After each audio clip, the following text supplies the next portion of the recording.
First, I'd like to express my gratitude to Professor Bojanic, and then, of course, Dr.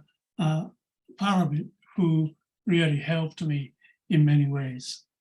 And then, of course, I'd like to thank the team of organizers. And then, in addition, I would like to express my special gratitude to Professor Ivekovic, who actually introduced me to this group of scholars. So I'm given 20 minutes, so I'll try my best to finish my presentation within 20 minutes. I have already used up some of the time. Today, an increasing number of scholars are aware of the conceptual complexity as well as the political ethical significance of translation.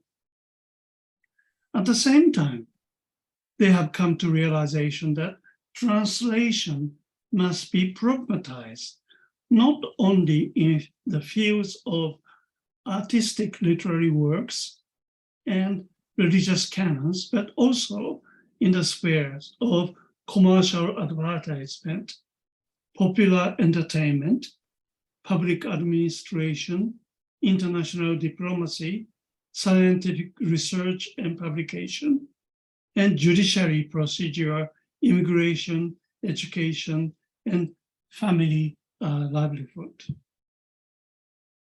My presentation today will discuss political, ethical significance of translation in reference to the fact that it is always complicit with building, transforming, or disrupting of power relations.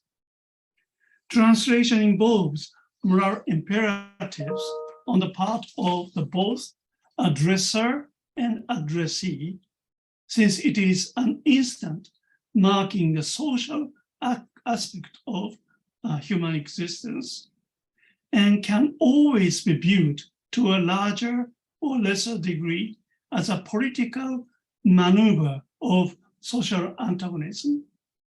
Furthermore, I will investigate how the representation of translation brings about socio-political effects and serves as a techne or technology by which the individual imagines his or her relation to the national or ethnicized community.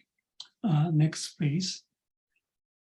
And finally, if time allows, I will touch upon the relationship between issues of translation and modernity by showing how particular mode of representing translation is conditioned by the essentially modern schema of configuration, by means of which we comprehend the unity of natural languages as an ethno-linguistic unity. In other words, we will probe how our commonsensical notion of translation is delimited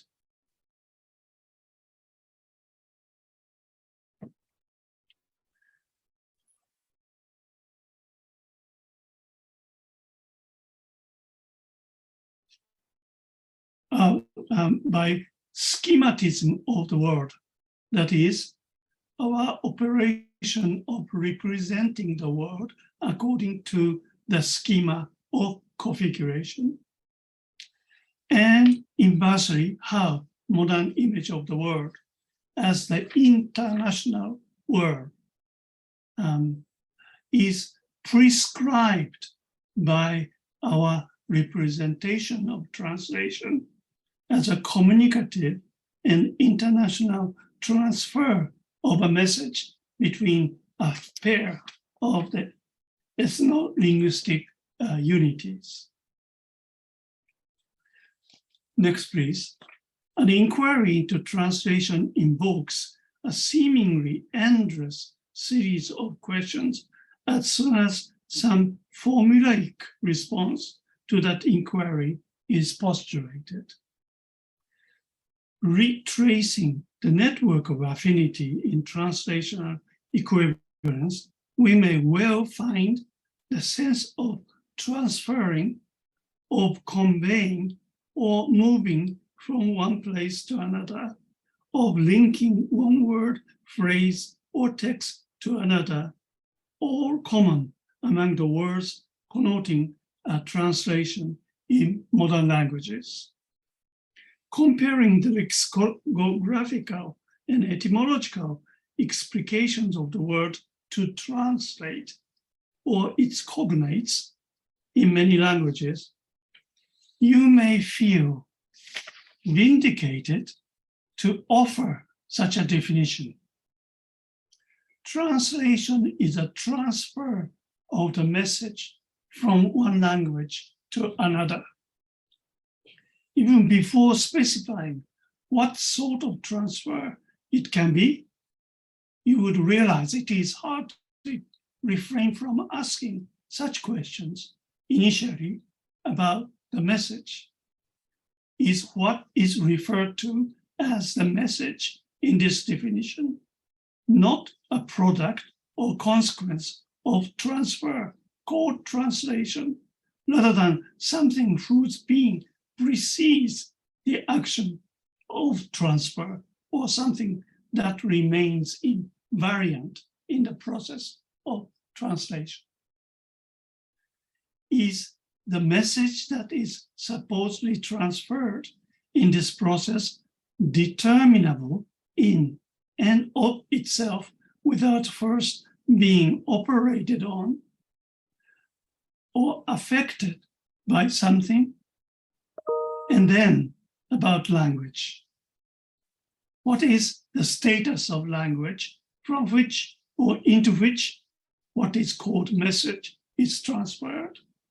How can you assume that source language in which the source text originally makes sense is different and distinct from the target language in which the translated text is made to convey the original sense, or its closest approximation? Are these languages countable in the sense that you may isolate and juxtapose them as individual units like apples and unlike water? By what measures can you distinguish one from another and endow each of them with its unity or body? Do we not have to suppose organic unity of language rather than a random assemblage of words, phrases, and utterances in order to talk about translation in this way? In short, how can we presuppose that language is an individual? Next, please. Accordingly, the message that is transferred in translation is above else a supposition of transmitted invariant that is confirmed retroactively after the fact of translation. Then what kind of definition is this that includes terms that ought to be explained by what the very definition aims at determining? Does it not constitute typical circular definition? Likewise, the unities of languages are also suppositions, in the absence of which above-mentioned definition would hardly make sense. Then, are we not required to examine what translation could be when languages are not countable, or when one language cannot be so easily distinguished from another? Here, we are already concerned with a range of problems that it is difficult to evade when we attempt to comprehend the term, meaning, and language. At the least, we now can say that logically, translation is not derivative or secondary to meaning or language. It is as fundamental or even foundational in our attempts to elucidate concepts of meaning and language. To the extent that translation suggests our contact and encounter with the incomprehensible, unknowable, or unfamiliar, that is, with the foreign, we must insist that nothing starts until we come across the foreign. If the foreign is unambiguously incomprehensible, unknowable, unfamiliar, it is impossible to talk about translation because translation simply cannot be done. If, on the other hand, the foreign is comprehensible, knowable, and familiar, it is supposedly unnecessary to call for translation. Thus, status of the foreign must be always ambiguous in translation. The foreign is incomprehensible and comprehensible, unknowable and knowable, and unfamiliar and familiar at the same time. And this foundational ambiguity of translation derives from ambiguity of positionality generally indexed by peculiar presence of translator. For the translator is summoned, next please, only when two kinds of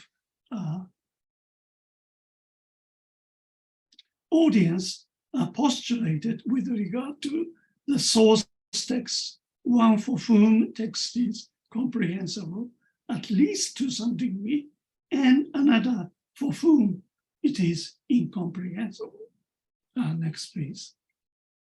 Translators' work consists in dealing with difference between the two kinds of audience.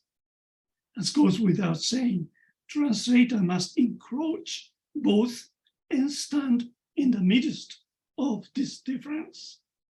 This situation may be rephrased as follows. For the first kind of audience, source language is comprehensible, while for the second, it is incomprehensible. Yet, it is important to note that the language in this instance is figurative in the sense it need not to refer to any natural language or of an ethnic and national community such as German or Tagalog. Since it is equally possible to have two kinds of audience when source text is heavily technical document or avant-garde art piece, here language may well refer to such a set of vocabulary and expressions which are associated with a professional field or discipline as legal language. It may imply the style of graphic inscription or unusual perceptual setting in which an artwork is displayed. Figurative and loose use of the term language would invariably render the task of determining meaning in the definition of translation extremely difficult. This brief inquiry adequately discloses the instability of conventional representation of translation. The source language and the target language are both relatively ambiguous so that it is very difficult to evade circular argument. The certainty of this representation is, in fact, dependent upon the certainty of investment in this image or this configurative schema of translation. Now we can see that what Motobeyanin emphasized in his calling into question of the conventional understanding of translation appears all the more reasonable. Next, please. A famous taxonomy of translation by Roman Jacobson is an attempt to restrict the instability inherent in the figurative use of the word language. Jacobson classified translation into three classes. One is intralingual translation, or rewording in the same language. Second is interlingual translation, or translation proper is an interpretation of verbal signs by means of some other language. And three, intersemiotic translation or transmutation is an interpretation of verbal signs by means of signs of non-verbal sign system. Jacobson's taxonomy neither elucidates nor responds to our query about supposition concerning countability or organic unity of either source language or target language. It does not empirically validate supposition. Instead, it merely repeats and reconfirms the supposition. Nevertheless, it discloses the propriety of translation proper is dependent upon supposed disability of interlingual from intralingual translation, of translation between separate languages from rewording within the same language unity.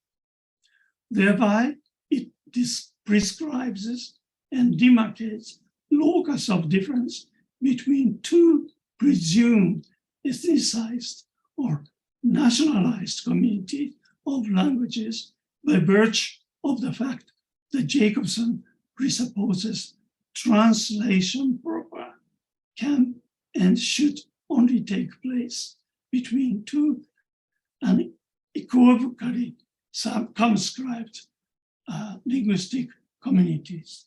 Next, please. In this respect, what Jacobson indicates by interlingual translation is first an act of bordering or conduct of inscribing border, thereby instituting two separate spheres. Bordering is a term introduced by Sandro Mezzadra and Brett Nielsen in their book, Border as Method.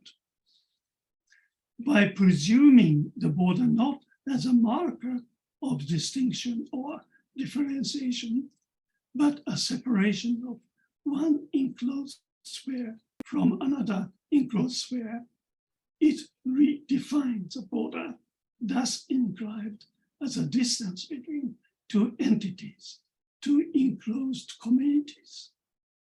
It thereby expands various loci of differences within such linguistic community and locates the foreign exclusively outside the putative unity of a language. Consequently, homogenizing ethnic or community of language. That is, by expanding the foreign, in fact, it consolidates the unity of a language.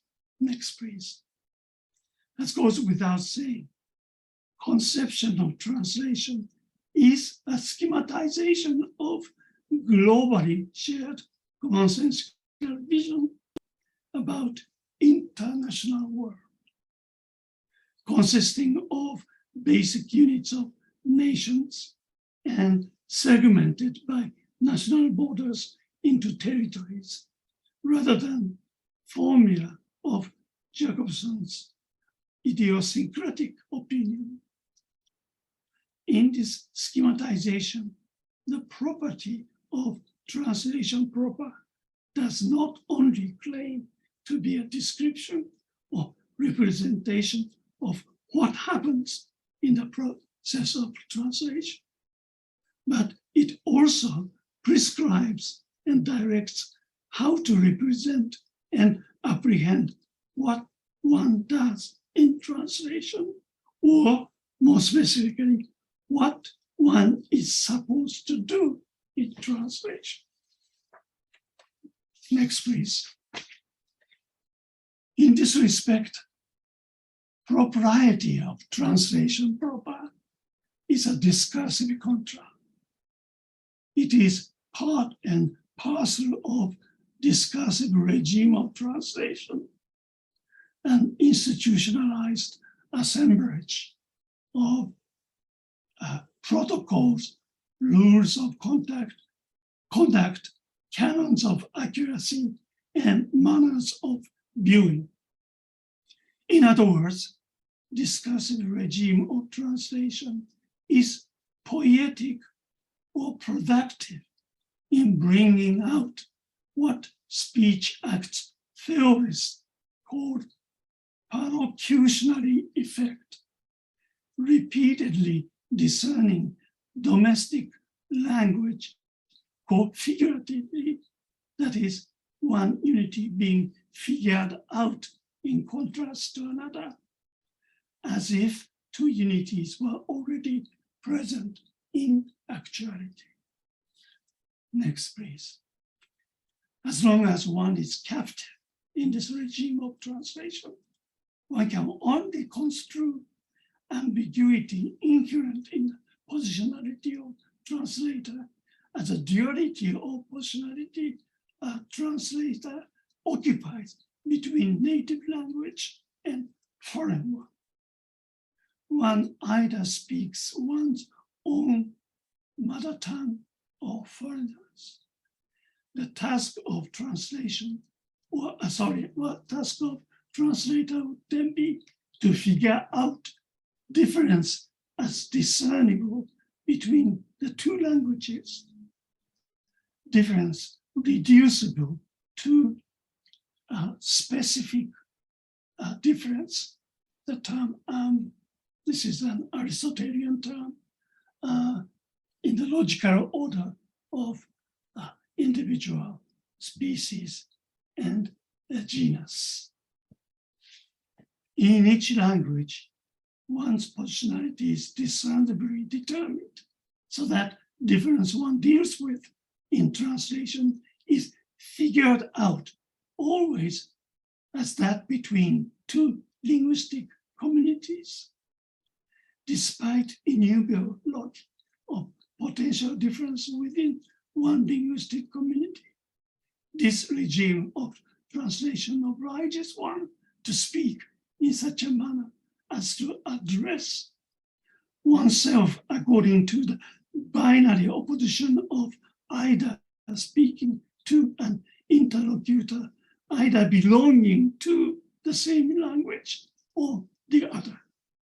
Let me call this regime operating in translation globally nowadays modern regime of translation, since it outlines international co-presence or juxtaposition of nations in the international world. And I call this attitude of address monolingual address, an attitude of relating to others in an enunciation whereby addresser adopts the position representative of putative homogeneous language community and relates to the general addressees who are also representative of equally homogeneous language community. I must hasten to add a disclaimer here that by monolingual address, I do not imply social convention generally referred to as homolingualism, in which both addresser and addressee supposedly belong to the same language. They believe themselves to belong to different language, yet they could still address themselves monolingually. Next, please. However, ambiguity inherent in the positionality of excuse me, is far from being exhaustively explicated. Let me draw attention to how translator addresses herself with a view to illustrating different ways of understanding the act of translation outside monolingual address. Have we already exhausted 20 minutes? Okay, the next, please. Let me elaborate on the process in which translation is displaced by its representation and constitutional collective subjectivity, such as national or ethnic positionality in the representation of translation. Through the labor of translator, the incommensurability as difference, which calls for the service of translator in the first place, is negotiated, worked on. In other words, the work of translation is practice by which initial discontinuity between addresser and addressee is made continuous and recognizable. In this respect, translation is just like other social practices which render singular points of discontinuity in social formation continuous. And translation is an action which renders difference that is unrepresentable, representable, and reduces difference as incommensurate into specific difference. Only retrospectively and after translation, therefore, can we recognize the initial incommensurability as a gap, crevice, wall, or border between fully constituted entities, spheres, and domains. But when represented as a gap, crevice, wall, or border, it is no longer incommensurate. It is already mapped onto the striated space that can be segmented by national borders and other apparatuses of national racial identification. Next, please. Incommensurability as difference is more like feeling, which is prior to the explanation of how incommensurability is given rise to and cannot be determined as a represented difference or specific difference in arborescent schemata of species and genus between two sphere subjects or entities. what makes it possible to represent initial difference as an already determined difference between one language unity and another is the work of translation itself. This is why we always have to remind ourselves the untranslatable, or what appears not appropriate by the economy of translational communication cannot exist prior to the enunciation of translation. It is translation that gives birth to the untranslatable. The untranslatable is as much a testimony to the sociality of translator whose figure exposes the presence of an aggregate community of foreigners between addressor and addressee as to the translatable itself. However, her essential sociality of the untranslatable is disregarded in the monolingual address, and with representation of this insight, monolingual address ends up equating translation to the representation of translation. Next, please. So as to erase temporality of translation, with which the ambiguity of the positionality of translator manifests itself as disjunctive, we displace translation with the representation of translation. By virtue of the fact that disruptive and dynamic processes of translation are all flattened out, the representation of translation according to the modern regime of translation enables the representation of ethnic and national positionalities. In spite of the presence of translator who is always ambiguous and disjunctive, translation no longer as a difference or incompatibility, but a representation is made to discriminatorily posit one language unity against another, and one culture unity against another.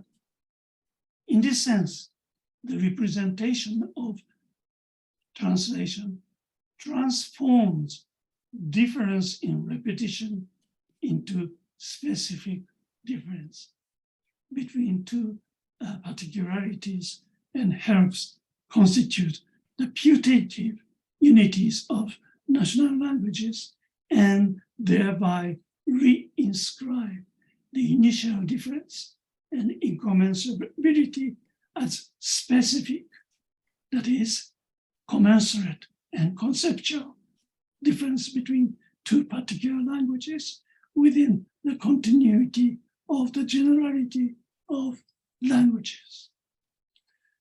As a result of this displacement, translation is represented as a form of communication between two fully circumscribed, different but comparable language communities where social antagonism and various loci of difference are expunged. Next, please. The particular representation of translation in which translation is understood to be communication between two particular languages is no doubt a historical construct.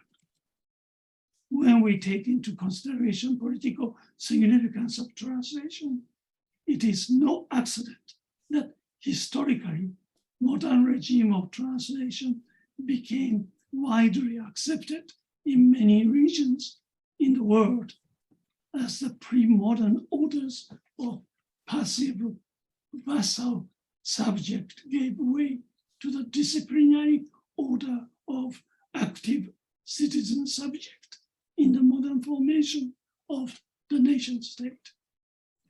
modern regime of translation that serves to reify national sovereignty in the most illustrating manner.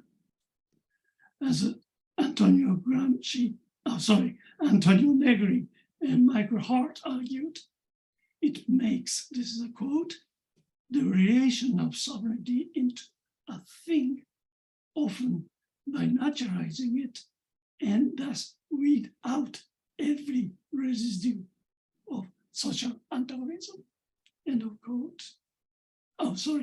The nation is a kind of ideological shortcut that attempts to free the concept of sovereignty and modernity from the antagonism and crisis that defines them, end of quote.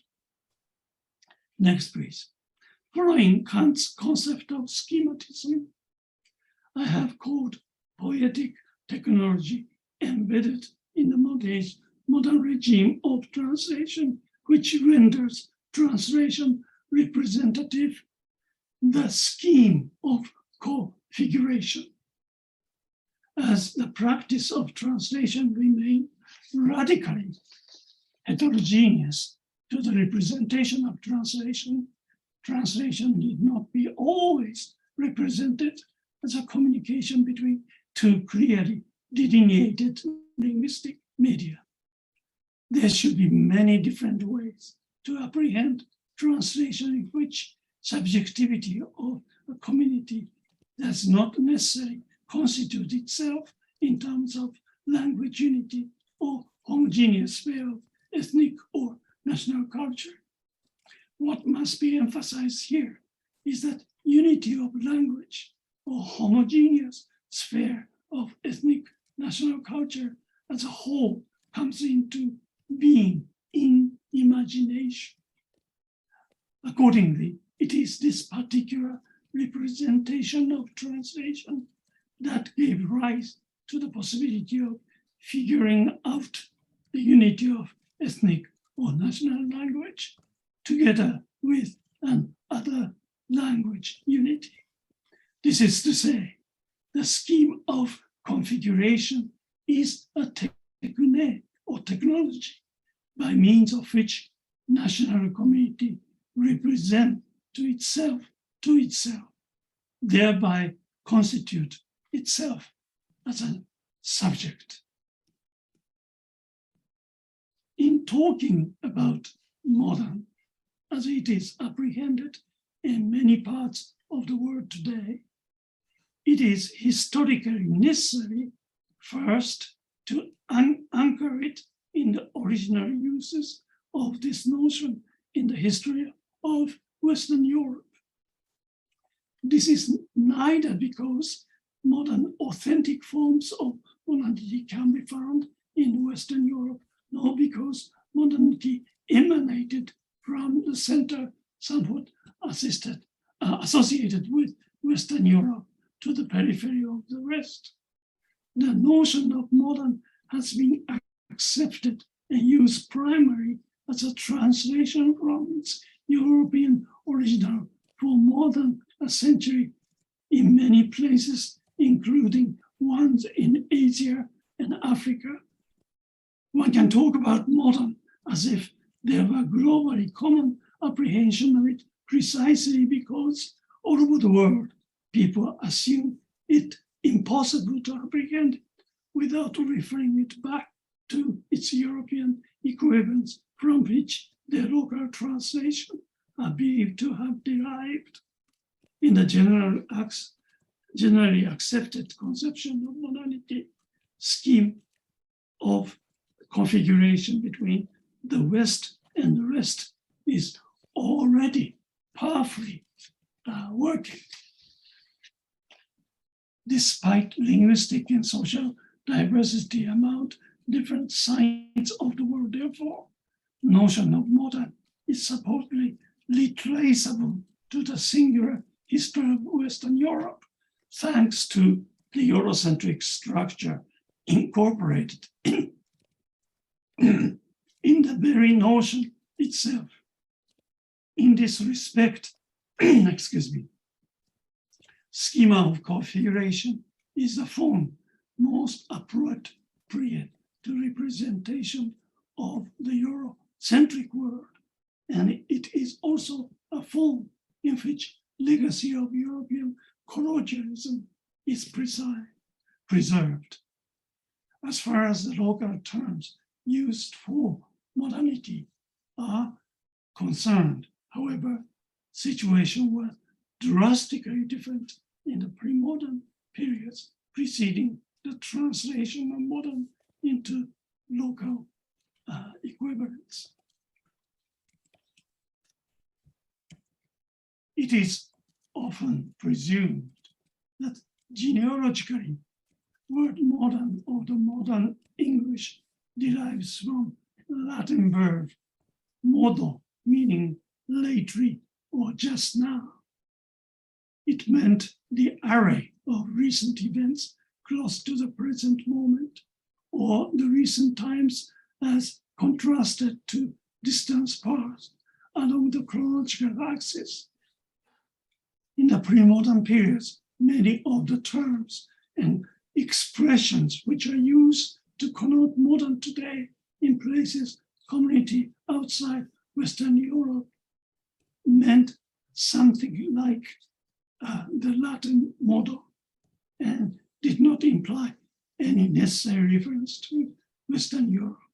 In their cosmological universe of those people inhabiting many regions on the surface of the globe, Western Europe did not mean any prestige or West such simply did not exist. The introduction of modern qualitatively changed manner in which people customarily organize their historical experience. With the arrival of modern, people in many places in the world began to map geopolitical directives centering around colonial powers in Western Europe onto their past and futures, and to order their destinies and desires in terms of cartographic relativity. Modern now implied much more than chronological closeness to the present moment in which periods were classified. Consequently, they sought coherence in the transition from experience of their past into anxiety of their future by projecting trajectory from topos outside the modern. In the context of our discussion of translation, modern is marked by introduction of configurative or schema of configuration of the West and the rest, without which it is difficult to imagine a nation or ethnicity as homogeneous sphere. The economy of foreign, that is, how the foreign must be allocated in the production of domestic language, has played the decisive role in the poetic and poetic identification of national language. It is important to keep in mind that regardless of whether or not they are resident in North America, Northeast Asia, or European community countries, today's readers inhabit the social discursive formation that are markedly modern. The lives in the modern world, to the extent that they take modern regime of reading, writing, reciting, translating, and so forth for granted, they tend to assume the regularities sustained by these regimes to be universally valid and became incapable of imagining the possibility of regime other than that of monolingual address. As far as these regimes are concerned, there seems to be a certain commensurability among many modernized societies in the world, despite different historical development, geopolitical condition. Here, I want to